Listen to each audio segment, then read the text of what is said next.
కళ్ళేనే కాకుండా నయనం, నడిపించేది నయనం. అందుకే నయనం అంటే కన్ను. కన్నును నయనం అని ఎందుకన్నారు? నయతీతి నయనం, నయతీతి నాయక, నడిపించేవాడు నాయకుడు. తాను నడిచేవాడు నాయకుడు కాదు, మనం నడిపించేవాడు నాయకుడు. అలాగే నయనం, నడిపించేది కన్ను. నడిచేది కాలైనా నడిపించేది కన్నేగా. కళ్ళు లేనివాడు ఎలా నడుస్తాడు? నడిచేది కాలే, కానీ నడవాలంటే కళ్ళు ఉండాలిగా. కళ్ళు లేకపోతే దారి కనపడం. అంచేది నడిపించేది నయనం. అంచేది నయనానికి కన్ను అని అర్థం వచ్చినప్పటికి ముందు అర్థం ఏమిటి? నడిపించడం. ఎక్కడికి నడిపించడం? గురువు దగ్గర, గురువు సమీపానికి నడిపించడం. అందుకని ఉపనయనం చేసిన వెంటనే గురువు గారికి అప్పగించాడు.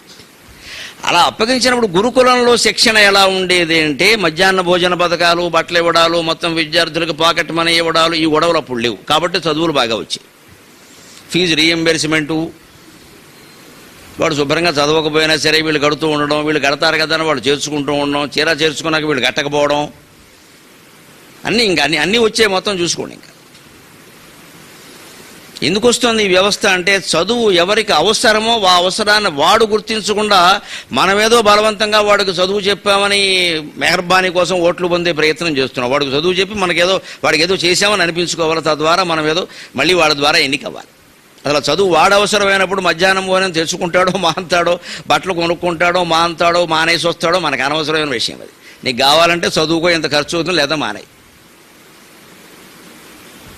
ప్రభుత్వంలో ఉండే విద్యని సమర్థవంతంగా నడిచేలా చేస్తే ఈ పథకాలు ఏమీ అక్కర్లేదు. పాఠాలు బాగా చెబుతున్నారంటే అప్పులు చేసి చదివించడానికి పేద తల్లిదండ్రులు కూడా సిద్ధంగా ఉన్నారు. వాళ్ళు ప్రైవేట్ స్కూల్లో చదివిస్తున్నారు, అలాగే అప్పులు చేసి చదివిస్తున్నారండి. చదువు బాగుంటుందనే కదా పని మనుషుల పిల్లలు చదువుకుంటారండి. ఇంగ్లీష్ కాన్వెంట్లో ఏడాదికి 50,000 ఫీజు కట్టి పని మనుషుల పిల్లలు. ఎక్కడి నుంచి వచ్చింది? వాళ్ళు కాదు, అప్పు చేస్తున్నారు వాళ్ళు.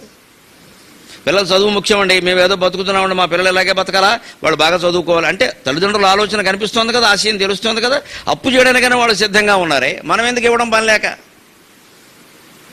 చెప్పే చదువు ప్రభుత్వ పాఠశాలలో సమర్థంగా చెబితే హాయిగా చేరేవాడు ఖచ్చితంగా చేరతాడు. అందులో చేరమని వేరే చెప్పక్కర్లేదు. ఒక హోటల్లో టిఫిన్లు బాగా చేస్తే దయచేసి మా దగ్గరే టిఫిన్లు తినండి అంటే ఇది ముష్టాళ్ళ లక్షణం. అది దయచేసి మా దగ్గరే తినడం బాగుంటే తింటారు. బాగుంటే ఎందుకు తినరు? ఆ రోజుల్లో